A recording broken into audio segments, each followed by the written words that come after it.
Apa sebenarnya maunya Huawei Harmony OS? Saat Harmony OS pertama kali diperkenalkan, Huawei berbicara tentang menciptakan produk revolusioner untuk memulai era baru sistem operasi.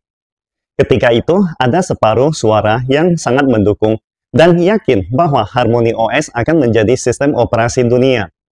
Namun, ada juga yang sangat skeptis, menganggapnya sebagai omong kosong semata, dan menunggu untuk melihat Huawei mengalami kegagalan.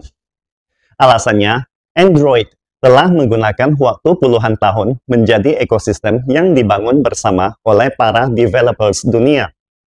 Tidak mungkin menciptakan sesuatu yang serupa dalam beberapa tahun. Sebagai contoh, sistem operasi ponsel Windows Phone milik Microsoft yang telah gagal.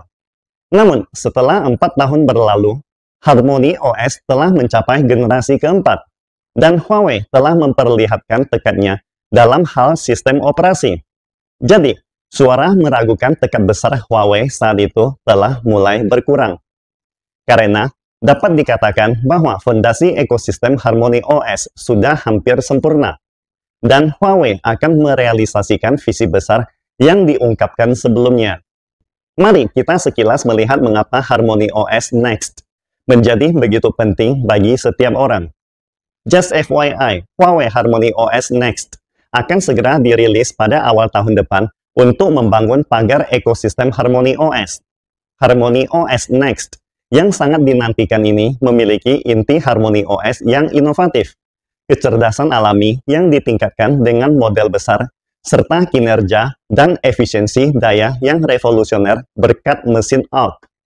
Artinya, Huawei terus merealisasikan janji-janjinya menjadi kenyataan dengan membangun sistem operasi yang mandiri dan dapat dikendalikan sepenuhnya. Huawei memang sangat hebat dalam menciptakan keajaiban dan mengubah hal yang impossible menjadi possible. Seperti kasus ponsel Mate 60 Pro yang menjadi rebutan para pemimpin dunia yang sulit didapatkan, atau penjualan meledak MatePad M7. Sama halnya ketika Harmony OS Next diluncurkan, itu akan menjadi keajaiban berikutnya. Untuk mewujudkan keajaiban ini, Huawei telah secara konsisten meluncurkan berbagai inisiatif besar selama lebih dari 4 tahun. Harmony OS ingin membangun ekosistem Internet of Things atau IoT, dan sebagai sistem operasi yang muncul belakangan, tidak dapat berjalan tanpa dukungan kuat dari para mitra dan pengembang. Di pasar yang sudah begitu matang, bagaimana cara menarik minat peserta ekosistem dan mengikut sertakan mereka? Tentu saja, membagikan uang adalah langkah pertama yang paling penting. Karena para developers juga perlu makan. Berhubung membangun ekosistem yang belum tentu berhasil, memerlukan dukungan financial.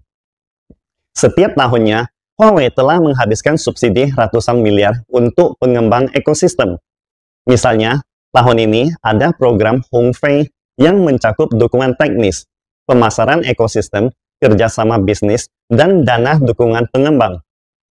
Namun, hanya dengan menggunakan uang saja tidak cukup untuk meyakinkan banyak pengembang dan produsen. Seperti kata pepatah Tiongkok, tidak ada uang yang bisa membelikan kebahagiaan.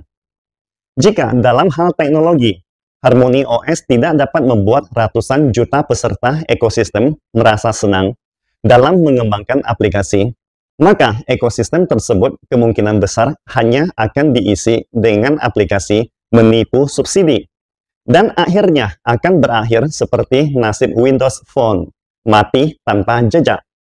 Jadi, untuk mengajak pengembang dan produsen aplikasi bergabung, Harmony OS harus melakukan dua hal.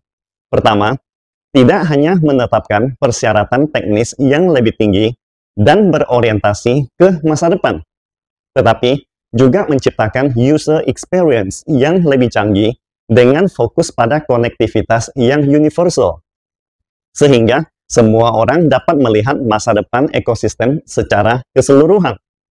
Kedua, menjadikan jalur pengembangan aplikasi di Harmony OS lebih nyaman dan sederhana.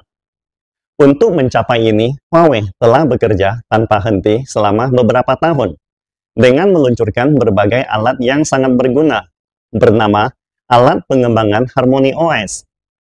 Sebelumnya, pengembangan tradisional terbatas oleh keragaman perangkat dan bentuknya, sehingga para developers harus mengembangkan aplikasi yang berbeda untuk setiap ponsel, smartwatch, tablet, dan televisi dengan perangkat keras dan sistem yang saling berbeda. Dengan ekosistem pengembangan Harmony OS, para pengembang dapat menggunakan DevEco Studio untuk mengembangkan aplikasi Harmony OS yang mendukung semua jenis perangkat Huawei, menjadikan visi pengembangan sekali penggunaan lintas platform menjadi kenyataan. DevEco Studio sebenarnya hanya merupakan editor kode, tetapi dengan integrasi berbagai alat pengembangan yang telah dikembangkan Huawei selama bertahun-tahun, sehingga telah menjadi inti dari seluruh paket pengembangan. Salah satunya adalah kompilator Arc, yang juga disebut sebagai Arc Compiler. Kompilator ini awalnya adalah proyek internal, karena pengembang Huawei harus berhubungan dengan berbagai perangkat keras terbenam dan perangkat seluler yang sering membutuhkan kompilator yang sesuai. Setelah puluhan tahun pengembangan perangkat lunak yang rumit, pengembang Huawei akhirnya lelah dengan alat kompilasi yang berantakan. Maka dari itu, Huawei membuat kompilator yang mendukung banyak bahasa dan platform, dapat mengkompilasi berbagai bahasa ke dalam satu kerangka kerja yang disebut Arc Compiler, yang sangat memudahkan para pengembang. Ini seperti pusat layanan masyarakat, yang menyatukan berbagai jalur yang sebelumnya tersebar dan sulit dipahami oleh orang awam ke dalam solusi satu atap. Selain Arc Compiler, alat pengembangan juga mencakup alat pengujian yang sangat berguna, yaitu DevEco Testing. Pengujian tradisional seringkali memerlukan pengembang untuk membeli berbagai perangkat keras dan melakukan pengujian kompatibilitas di setiap perangkat, yang tidak hanya merepotkan, tetapi juga memerlukan investasi besar untuk mendapatkan perangkat keras yang sesungguhnya. Artinya, para developers harus membeli ratusan perangkat keras yang berbeda, yang sangat memakan waktu dan biaya. Namun, dengan DevEco Testing, Huawei menyediakan pengembang Harmony OS akses ke perangkat keras jarak jauh dan emulator, yang dapat mengurangi biaya pengujian secara signifikan.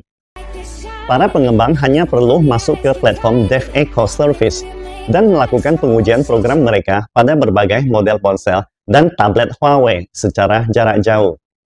Selain itu, seluruh proses pengujian terintegrasi dengan DevEco Studio, mengurangi kerumitan pengembang dalam menginstal aplikasi, menjalankan pengujian, dan mengekstrak log dari berbagai perangkat.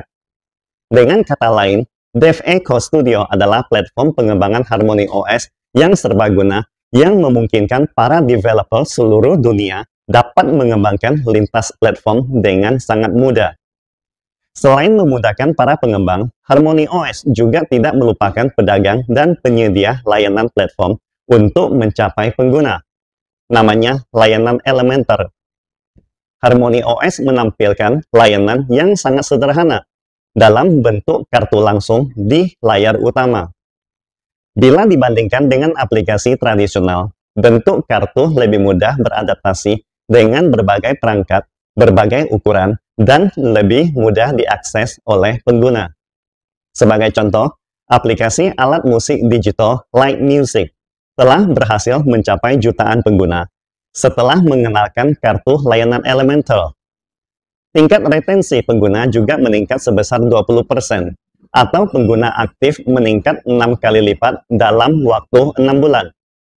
Selain memberikan subsidi uang kepada pengembang untuk bergabung, dengan teknologi tercanggih mempertahankan peserta, Harmony OS juga telah membuat langkah besar untuk menjangkau lebih banyak pengembang dan menyediakan platform komunikasi bagi semua orang yang ingin memahami Harmony OS.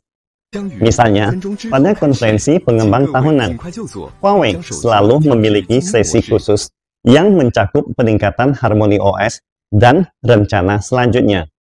Selain itu, di luar konferensi, Harmony OS selalu menjadi pusat perhatian di berbagai forum teknis di dalam dan di luar konferensi secara online dan offline. bahkan termasuk berbagai kampus perguruan tinggi. Sebagai contohnya, Harmony OS Innovation Training Camp, Huawei Developers Day, program pengembang kampus Huawei, dan masih banyak lagi yang dapat mencakup hampir semua sudut industri terkait internet.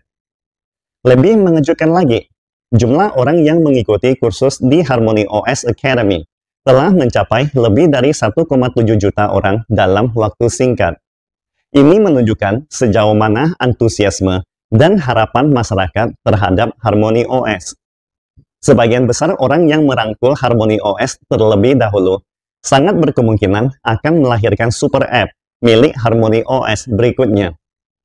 Perlu diketahui, BUMN raksasa Tiongkok seperti CCTV dan Air China telah bergabung dan menjadi pelopor dalam pengembangan aplikasi IoT Harmony OS. Pastikan Anda subscribe dan follow akun ini supaya senantiasa mendapatkan info terbaru tentang teknologi terkini AI berkaitan. Salam Indonesia Maju!